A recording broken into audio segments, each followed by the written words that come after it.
Everybody ready? My name is Carlyn Tilley. It's Karlyn Tilley, Jefferson County Sheriff's Office, PIO, Public Information Officer. We're pleased to announce that the burn that we are doing, the controlled burn that we are doing right now, is going absolutely great. The weather was cooperating. Overnight, it was absolutely wonderful. We were able to get so much of that extra fuel burned out, and we only had about 50 acres left this morning to burn. And so they're working on that right now. And once that is done, we will have a much better chance of getting all of our residents back in their homes. So we're very optimistic that we're well on our way to getting people back in their homes safely so that they won't have to evacuate again.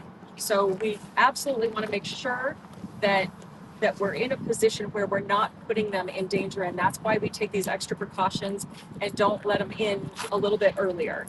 But we are very excited that this is going faster than we even thought it was going to, and we hope to be able to give them that one word that they're looking for very soon. So we will keep you guys posted on that. Now, the power that went out yesterday was turned back on this morning, so it was less than 24 hours that the power was out, which is great. So hopefully nobody has spoiled food in their house. Of course, everybody should check it when they get home and see. But the power is back on. There is gas turned off for just a certain area of the community. It's the Murphy subdivision, has about 50 homes with power off, or I'm sorry, with gas off. Excel will have to come in once the residents get back in. Excel will have to come in and go door to door and turn that back on. But they're ready, they're prepared to do it, and they're just waiting for the go ahead. Once our residents are all allowed back in, they are going to be the only ones allowed back in for at least 48 hours. We're going to give them a little bit of time. We're still going to have the roadblocks, and we want to make sure that they have that space and that time to get back home, get their animals back home, get settled before the public can get up there and start recreating, start seeing the burn scar. We just want to give them a moment to breathe and a moment to enjoy being back in their homes. But again, we hope to do that very soon. We don't want to make false promises. We don't want to say that it's going to happen tonight or tomorrow, but we just know we're getting so close. And another big factor that we're looking at is Mother Nature. So if we get some good rains tonight, we're even closer. So we're just waiting on Mother Nature. We're doing our part. All of our firefighters are out there doing their part. The residents are being so patient with us, and they're wonderful, and we're very excited. And we just need Mother Nature to bring us a little bit of rain to speed up the process. But if she doesn't, then we are still working, and we're still going to do everything we can to get them in quickly. That's really the only updates we have right now. Are there any questions? How many acres at this time? Last night. So the rain from last night was wonderful for the firefighters. It didn't really affect the fire. So it didn't help to put the fire out, but it did give some relief to our firefighters, which was much needed. And we're hoping for a more substantial rain tonight. How many acres at this time? So we're still saying the 472 with 35% containment. We're sticking with that right now only because we haven't gotten the official word of what those numbers have increased to, and we don't want to give you bad information. So once they do a flyover, maybe this afternoon or this evening, and we can get those updated numbers, we will. I can tell you containment is higher. The acreage is a little bit higher too, but a lot of that is because of the controlled burns that we are doing right now. We're trying to get that fuel out of there so the fire doesn't have anything left to burn.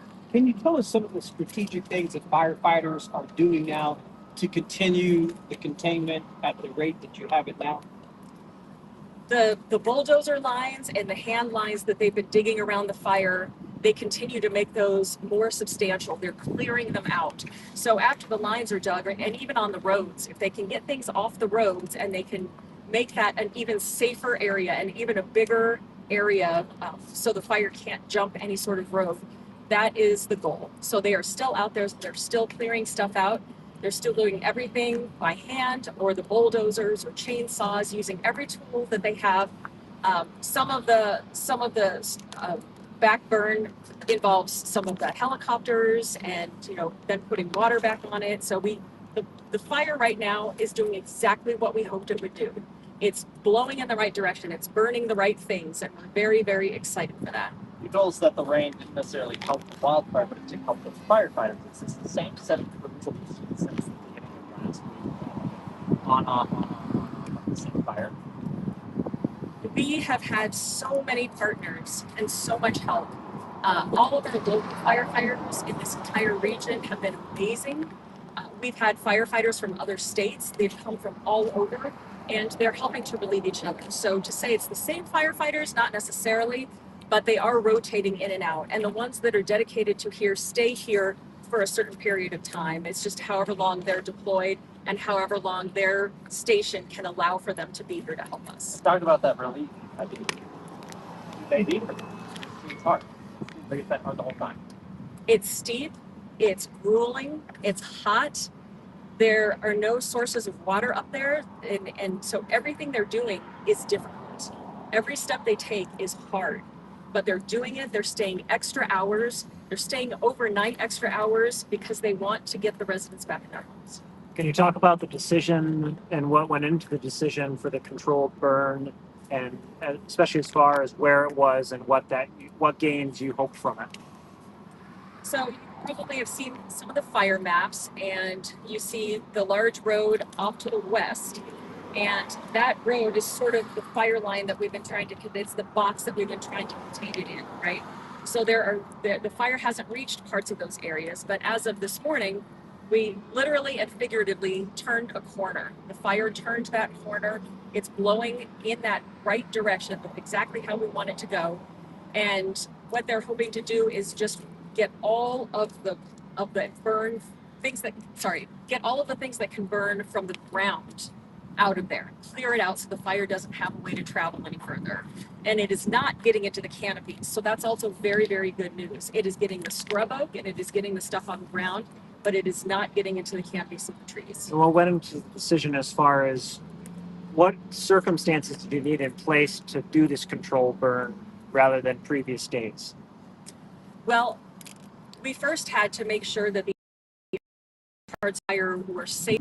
We had to contain the fire itself first and make sure that we had that under control before we could ever start burning anything ourselves. It takes a lot of work. It takes a lot of preparation. It takes specific crews, specific gear, specific weather conditions.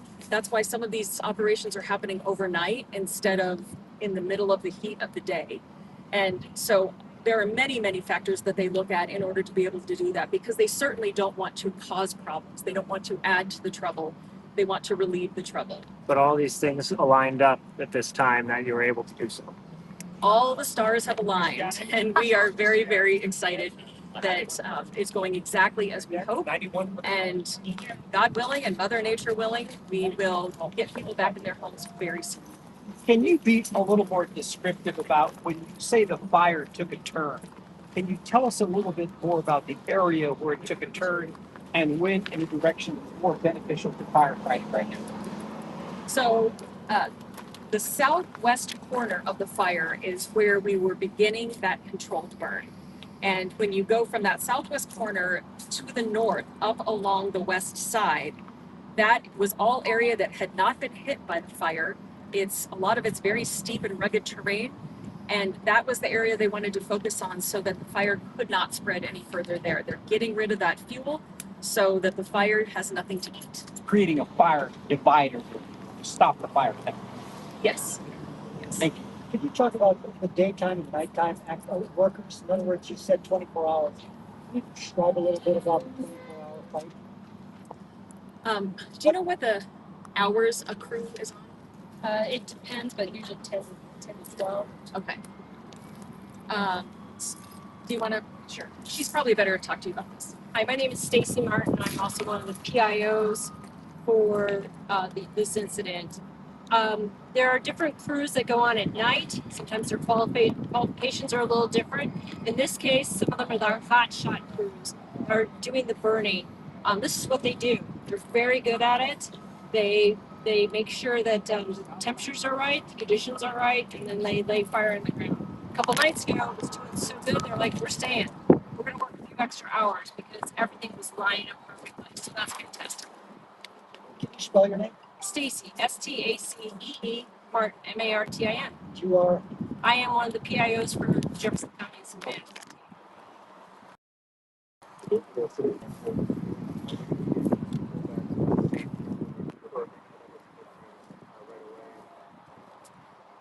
So the question was, are residents going to notice a big difference when they go back to their homes? Some will and some won't, honestly. Because we've been able to keep a lot of that fire out of the trees will still look green. Some of the areas will still look green, but there will absolutely be burn scars throughout the entire area. And so there will be a difference in how it all looks. But for the most part, it's the areas that will grow back, that can get green again, and it's a small price to pay in order to save lives and homes. I do some video uses because the air today. Yeah, the increased smoke that was in the air today is because of those controlled burns that we're doing. So that was the smoke that you saw. We have tried very hard to make sure that all the residents in that area understand that that is a normal thing and that they don't need to be worried about that smoke that they're seeing. There will be firefighters throughout this area for weeks to come. This is not over for us even when residents go back. It is a long, arduous process to make sure that there aren't any flare-ups, and there still might be little flare-ups throughout the area. But if there is smoke in the area, if there's any danger, of course we would let the residents know. But as of this time, we really feel confident that we're getting a good handle on that. Do you know how much rain fell on the area last night? I don't. I know the answer to this question. We don't know. But the question is, when do people come back? And I know last week we asked that they said it could be weeks. Just in that conception at all, is it more likely to see this page? I don't want to give anybody false hope, and I don't want to say something that's wrong. It's kind of like when you're climbing a peak and you hit the false summit, and then all of a sudden you realize you have another summit. So we just don't want to give a timeline right now, but we do want to make sure that the residents understand that we are so encouraged, and we really truly believe that this is not going to last much longer without. Yes.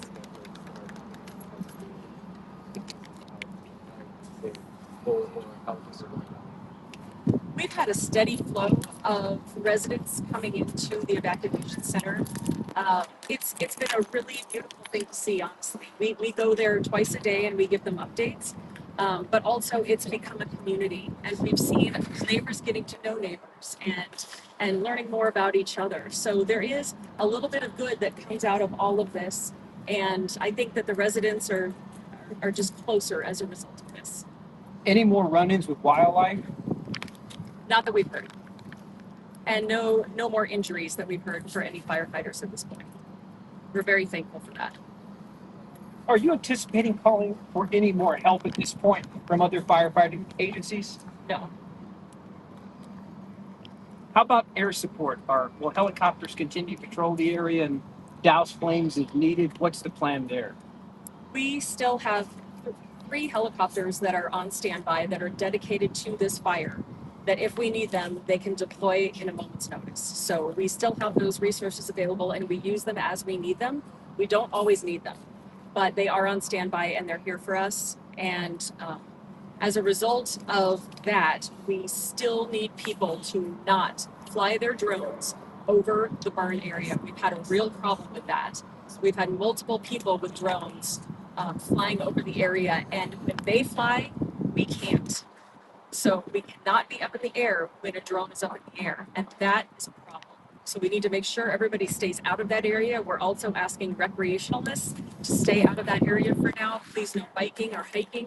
Give us a little bit of time to get it under control, and then you can go right back to that area. Have you been able to determine who was flying those drones?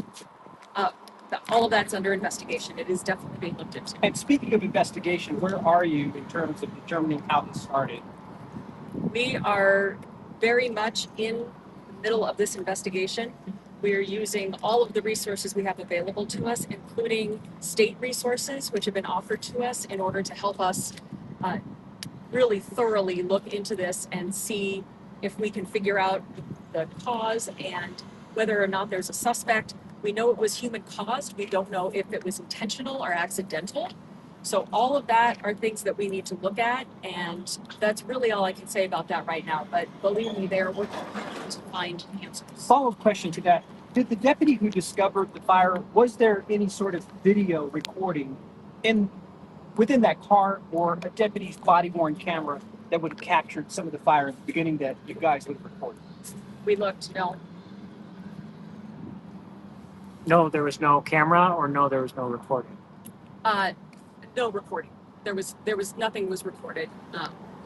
It's not a requirement for them if they're just checking out something like that, or it's when they have interactions and have enforcement that the requirements are that they turn those on. So we just don't have any footage of that.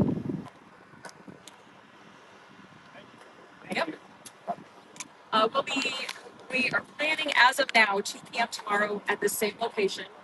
If anything changes, we'll let you all know. But as of now, that's where we stand. Is it just the two areas still that have been allowed back in under pre-vac notice? Yes. And 3 others that are still under mandatory? Yes. 3. Thank you. Yeah. Thank you. Thank you very much. Appreciate everything that you did. Thank you.